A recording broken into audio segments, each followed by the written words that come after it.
আজ ছোট্ট একটা তোমাদের সাথে একটা মিনি ব্লগ ছাড়বো।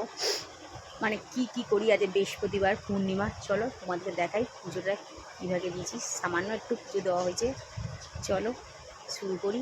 তারপরে রান্না ওখানে দেখাবো, কী রান্না করি তোমাদেরকে দেখাবো। চলো।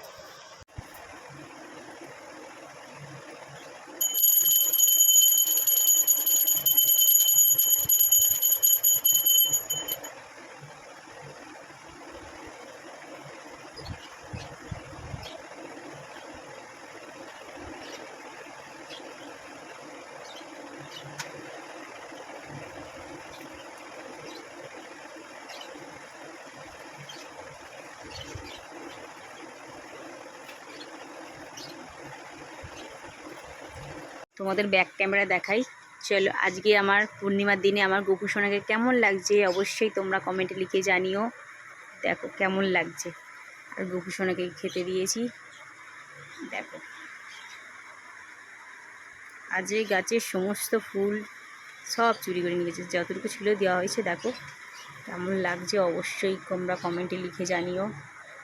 চলো বাদবাকি রান্নাটা কি হচ্ছে তোমাদেরকে দেখাই, তোমাদের সাথে শেয়ার করি আজ কী রান্না হচ্ছে। চলো তোমাদেরকে দেখাই। পুজো তো আমার দবাই হয়েই গেল। এই যে পুজো দিলাম গোপালকে খেতে। সকালবেলা দিয়ে যায় মা চান টান করে, আমি আবার বেলায় তাকে খেতে দিই। গোপালকে খেতে দিয়েছি।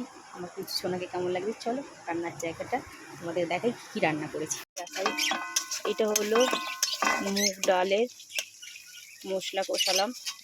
জিরে, তেজপাতা, লঙ্কা, গরম মশলা, টমেটো, আদা দিয়ে, আর হচ্ছে না দেবো একটু হিং। এই হিং দিয়ে করবো হিং। চলো একটু ডালটা একটু মিষ্টি মিষ্টি করবো, নুন হলুদ মিষ্টি দিয়ে ফুটিয়ে নামবো। আর কী রান্না হচ্ছে তোমাদেরকে দেখাবো।